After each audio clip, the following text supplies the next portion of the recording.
What if a man from the Upper Paleolithic era had survived until today, living almost 14,000 years? Who might this man have been, and what would he have become? The play, The Man from Earth, boldly posits these and many other questions about life. And joining us now is the director of the show, Ned Record, and Matthew Van Wettering, who plays Professor John Oldman. Oldman, I like it, old man, spelled old man. Very, very clever. So tell us a little bit about this play.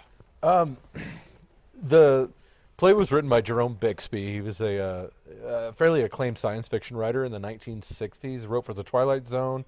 He wrote a famous episode of Star Trek called Requiem for Methuselah, which is sort of the spiritual prequel to this production. It's a similar storyline. And then if anyone's familiar with The Fantastic Voyage, where they shrink and go into the bloodstream, he wrote the story for that as well. So the basic premise is that it's this college professor. He's a history teacher, naturally. Oh, okay, of course. Go figure.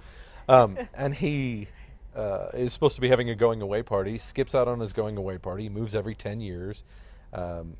And his coworkers show up because they're like, no, you're not getting out of this. We want to say goodbye. And he sort of drops the proverbial bomb on them with this. Hey, by the way, I'm 14,000 years old. Yeah.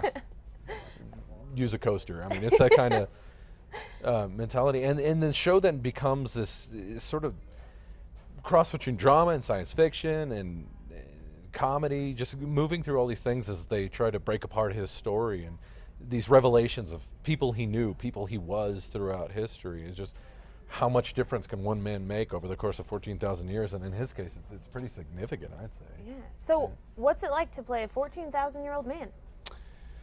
I try not to make it too difficult, harder than it has to be.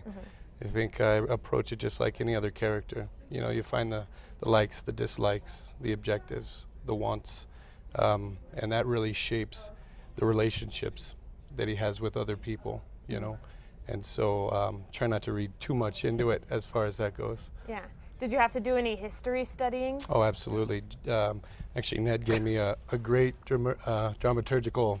I wouldn't go as far as great. It was written at 4 o'clock in the morning, and it was just, this is funny. I'll just insert this witty joke in here. That and a half a dozen books, and it was a start. It's like, how far can you really take it? So Very cool. And this is where the play is this video that we have right here? Yeah, absolutely. They are currently building the set. Okay. Very cool. How long does it take to build? I'm sure different sets take different amounts of time. How long does it take to build this set? Well, okay, for instance, this was shot on, what was it, yesterday? Wednesday? So you're looking right there at just 2 days of building right there. It was a completely different set. We still have to paint the floor, as you can see. We're not going with Joseph and the amazing Technicolor Dream floor here. But just each day it comes along a little bit more, and they add new things. And it's funny how it works. It goes up so quickly. And then the last 3 days, the changes become so minor because they're putting, trim on the outside of the door, or painting woodwork on the fireplace. Yeah. It's just the minute little details that end up taking so over. So I'd say about a week. Yeah. It's all smoke and mirrors. Yeah, It's not like a real house, Yeah. but We got a chimney made out of insulation foam that's just been carved to look that way. Very cool. So I have to ask, is this something that kids can see and can they grasp the concept, or is it more of an older crowd? I would shoot, we're not talking rated E for everyone on this one. It's you probably want to start with about high school level, if anything, just because of some of the language, and there's a few choice words thrown out here and there.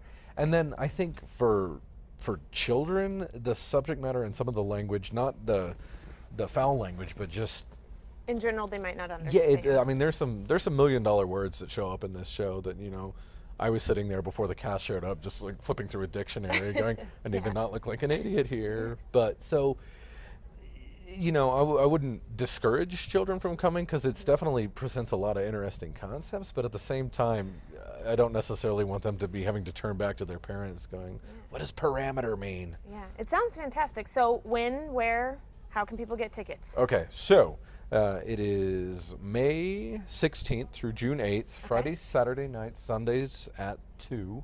It's going to be at the Adobe Theater, which is on 4th Street, just north of Alameda. Okay. And then if you go to the adobetheater.org, You can purchase tickets online, and there's going to be a telephone number for them to call in there.